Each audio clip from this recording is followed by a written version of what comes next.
How would I destroy America? Or a greater question is, how would I destroy a country?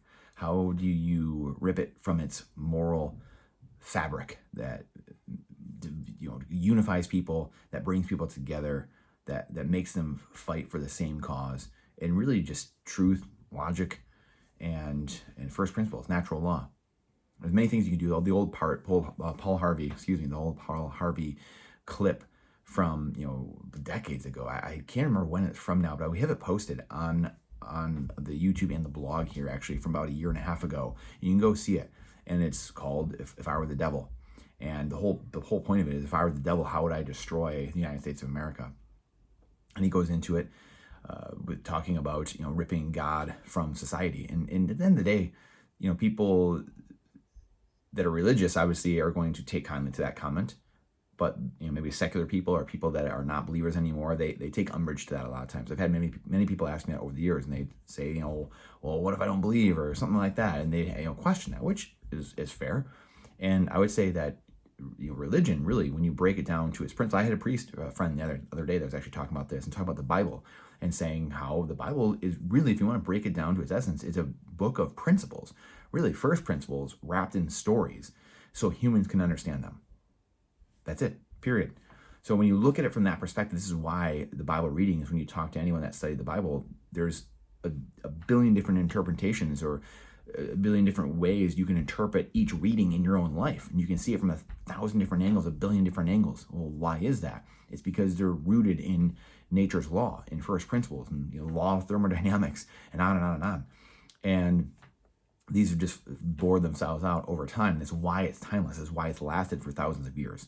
If something is untrue, where it's false or whatever, faulty, it's not going to last that long. Things have their time span. People can lie about things. You can have commercials pumping things nowadays, right? And you can go for a while, but eventually it's going to peter out if it doesn't have the truth in it at the end of the day. And again, it's not a total absolute, but it's generally directionally correct when you look at life that way. If something has lasted that long, or if things are going on that direction, clearly there's something about it. And you can say that about a lot of religions in a sense, but the moral of that story, this is where I'm bringing this, landing this plane, is getting to truth in humility, right? Trying to find objective truth, but also it's humility. Many Christians believe, again, they are sinful people or broken people, and all people are sinners, and we need church, we need God, we need those things to keep ourselves accountable and to help repair us. You're asking for God's grace. You're asking for humility. You're asking for forgiveness and saying, hey, I'm not perfect. I'm doing whatever it is. Any litany of things, or severe things to very minor things, but I need help. I need guidance. And that's the thing I have found within Christianity, is its humility. And not everyone's humble. Again, these things aren't absolutes, but generally, the law of large numbers say this is generally what happens. It's people trying to be humble, trying to humble themselves and say, hey, I'm not the biggest thing in the world. The world does not revolve around me. I am not the center of the universe, etc. Would throw in any cliche. But when you start seeing the world like that, and understanding and live unto others as you would have done unto yourself, and seeing yourself not as the center of the universe, things start to mesh better. And the world starts to get along, and there starts to be unification. And so you come back to this Paul Harvey thing of, what would I do to destroy America? And I was thinking, what emanated me thinking of this in the last day here was a litmus test to vote for the president in the United States. And the genesis of that, again, is having people that are plugged in, having people that have skin in the game, having people that are intelligent. Let's be blunt and honest about it. And really, that's how a society would be. But the whole point was contrasting polarity, the law of polarity. And when you're saying, hey, what should I do to destroy a country? Well, let's have anyone be able to vote. Let's have, not making sure we know who's coming in and out of the country. The immigration, people coming in is fine, because we're all immigrants. We all were immigrants. And that's fine, but we have to know who's coming in and out. Well, let's make it so we don't know who. We don't know who's voting. Let's give anyone free entitlements and free healthcare, and that comes in. Let's just start giving things away. Let's have military bases scattered all over the world, continue expanding our empire so we get thinner and thinner and thinner. Let's print endless amounts of currency. Matter of fact, let's destroy our money and turn it into a currency so it's no longer money, no longer backed by anything. Let's destroy our school system and use the compulsory education as the form that we're going to teach everyone in lecture, which is the way only 10 to 20% of kids actually learn. Let's degrade our culture into a cesspool of entertainment, mindless books and movies, things about nothing. We could keep going, right? But you get the picture.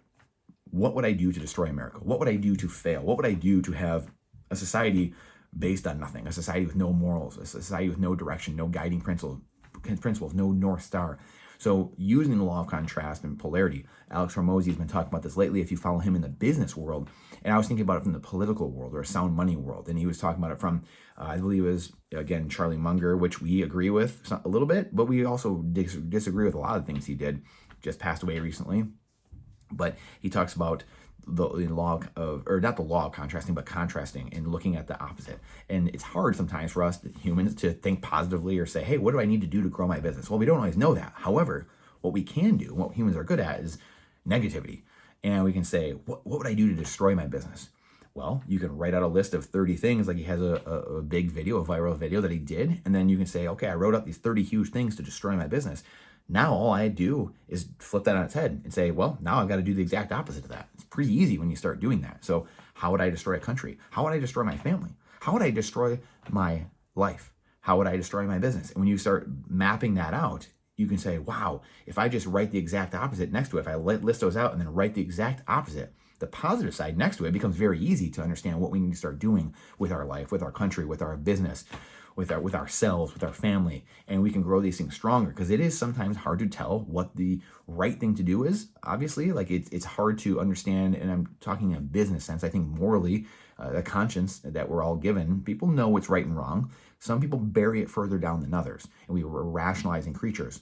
So that's a different story. But like business, things like that, when we start understanding, hey, this is the wrong thing to do, because it's easier for us to say than the right things. It's sometimes, again, with different levels of experience, not everyone knows what to do in a business sense or investing or something like that. So we don't always know what the right answer is, but we can, again, easily kind of start to see what's the wrong thing to do.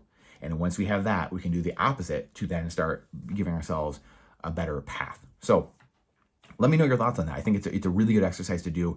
Is make me think of a litmus test. Another video we'll do about the litmus test, and just a very simple litmus test people should have to do. It's in requirements you should have to do just to vote, to be able to vote. Writing is a privilege. It's something you have to uphold your end of the bargain to have a say at the table. If you're not producing for society, if you're not a part of society, how do you get to vote in a society? And again, that goes back to what would I do if I was going to destroy a country, or if I was going to destroy myself or destroy America, or whatever it might be. So we'll kind of break some of these things down over time in little pieces, this list of what would I do to destroy the country. Well, one of those things, again, is letting anyone vote.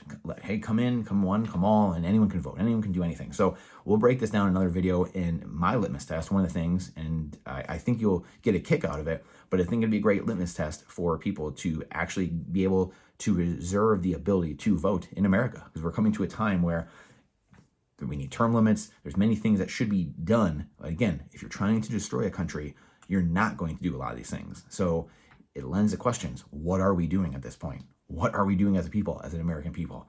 So we'll leave it there for now. I hope you have a wonderful day. Please share this out, because the algorithm hates truth. Let me know your thoughts and comments on this. I think it's, again, really interesting conversations that need to be had. Trust but verify. Question everything with boldness, even the existence of God himself. For if there is a God, surely he would appreciate that over blindfolded fear. And this is not financial advice. It is freedom advice. We'll see you on the next one.